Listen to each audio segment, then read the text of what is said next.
क्या आपको पता है कि 3,000 से ज्यादा लोग कांग्रेस छोड़कर भाजपा में शामिल हुए हैं और इसी तरह पूरे देश के नेता अपनी अपनी मूल पार्टी को छोड़कर भाजपा में शामिल हो रहे हैं। और इसी तरह आपके हमीरपुर में भी समाजवादी पार्टी, बहुजन समाजवादी पार्टी, कांग्रेस व अन्य दलों के दिग्गज नेता भी अपनी पार्टी छोड़कर भाजपा में शामिल हो रहे हैं। अब हम आपको बताते हैं इनकी पार्टी भाजपा में शामिल होने के क्या क्या राज हैं। उससे पहले ये सुने और समझे। भ्रष्टाचारी कान खोल के सुन ले।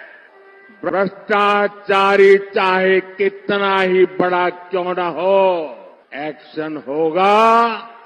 जरूर होगा। तो सुना आपने। अब आगे बढ़ते हैं। वर्तमान समय में जितने भी विपक्षी दलों के नेता अपने मूल दल को छोड़कर भाजपा में शामिल हो रहे हैं, वो सभी या तो किसी जांच के डर से भाजपा की शरण ले रहे हैं या उनको डर है कि अगला टारगेट उनका हो सकता है, क्योंकि जब वो सत्ता में रहे हैं तो उन्होंने देश और समाज को लूटने का कार्य किया है। ये देश के गद्दार लोग हैं और जान बचाने के लिए भाजपा में शामिल हो रहे हैं। वहीं अब भाजपा वाले खुद अपने दल को समझे कि क्या ये वही भाजपा है जो राष्ट्रवाद, भ्रष्टाचार की जीरो टॉलरेंस की नीति पर बात कहती थी। तो पहले बात करते हैं उत्तर प्रदेश के जनपद हमीरपुर के समाजवादी पार्टी के पूर्व एमएलसी रमेश मिश्रा की, जो मौधा के इमिलिया गांव के निवासी है। इनके पिता कुंवर बहादुर मिश्रा, जो कि एक शिक्षक थे और बाद में मौधा से कांग्रेस पार्टी से 3 बार विधायक चुने गए। कहा जाता है कि कुंवर बहादुर मिश्रा ने बतौर प्रधानाध्यापक रहमानिया इंटर कॉलेज में शिक्षा के क्षेत्र में बहुत अच्छा कार्य किया और बुंदेलखंड में हरित क्रांति के नारे को बुलंद करने वाले एक समाजसेवी थे। उनके सबसे छोटे पुत्र रमेश मिश्रा को राजनीति विरासत में प्राप्त हो गई, परंतु जिस पिता ने बुंदेलखंड के विकास में अपना पूरा जीवन समर्पित कर दिया,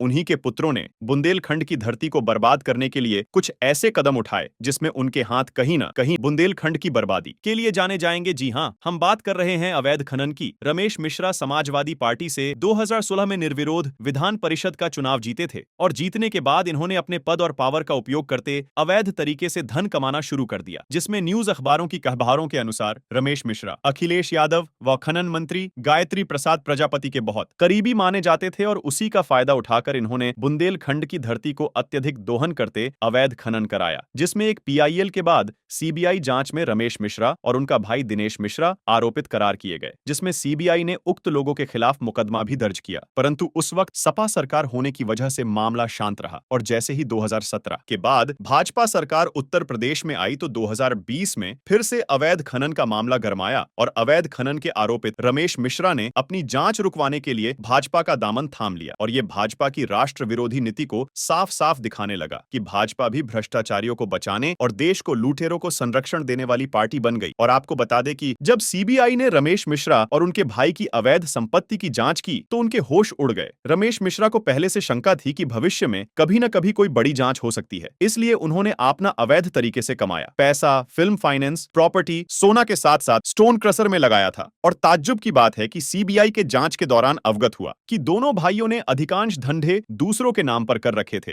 और जनता में चर्चा भी हुई थी कि वर्तमान सदर विधायक मनोज कुमार प्रजापति को भाजपा में लाने और उनको विधायक सीट में जीत दिलवाने में रमेश मिश्रा ने धन बल से साथ दिया था। तो आप समझे आखिर हमीरपुर की राजनीति में क्या चल रहा है। आपके वोट से चुना नेता पहले अवैध तरीके से लूट करते हैं, धन अर्जित करते हैं और जब धन बल से सक्षम हो जाता है तो वो अपने इशारे पर राजनीति का खेल बदलने लगता है और ये लोकतंत्र के लिए बहुत हानिकारक है। अब जनता को विचार करना है कि क्या ऐसे गद्दारों और ऐसे भ्रष्टाचारियों को संरक्षण देने वाले पार्टी को फिर से मौका देना है या इनको इनका आईना दिखाते इस लोकसभा चुनाव में भ्रष्टाचार के खिलाफ वोट देते। बता दो कि जनता के वोट में बहुत ताकत है और ये रमेश मिश्रा कोई एकलौते नहीं है, और भी बहुत से लोग हैं जैसे जितेंद्र मिश्रा, केशव बाबू शिवहरे, जयनारायण सिंह यादव, दिलीप सिंह, संजय दीक्षित और भी सैकड़ों ऐसे नेता जिन पर भ्रष्टाचार और अवैध लूट के आरोप लगे और अपने आप को बचाने के लिए भाजपा वॉशिंग मशीन में धुलकर साफ होने की कोशिश में लगे हैं। और ये भाजपा की सबसे बड़ी भूल रही, जिसमें अब जनता ने भारतीय जनता पार्टी को सबक सिखाने के लिए भाजपा बनाम भारतीय जनता चुनाव मानते कमर कस ली है। और आप सभी देशभक्तों, समाज सेवियों और अपने समाज के शुभ चिंतकों से निवेदन करता हूं कि यदि सच में आप इस देश और समाज से प्रेम करते हो तो इस बार भ्रष्टाचार और भ्रष्टाचार को संरक्षण देने वालों के खिलाफ अपने मतदान का प्रयोग करते भ्रष्ट पार्टी को हराने का कार्य करे और विचार करे कि यदि ऐसे भ्रष्ट लोगों के हाथों में सत्ता इस बार दे दी तो ये लोग आपके बच्चों का अधिकार खा जाएंगे। ये देश और समाज के दीमक है जो धीरे धीरे पूरे समाज को बर्बाद कर रहे हैं और ऐसे दीमकों को इस बार खुलकर विरोध करो। यदि आप भी मानते हैं कि भाजपा ने भ्रष्टाचारियों को अपने दल में शामिल करते देश और समाज के साथ गद्दारी की है, तो इस वीडियो को अपने 10 शुभचिंतकों तक पहुंचाए और भ्रष्टाचार के खिलाफ चल रही जंग को मजबूत करे। अगले वीडियो में हम दिखाएंगे कि हमीरपुर में एक और भाजपा में शामिल हुए भ्रष्टाचारी नेता का काला चिट्ठा।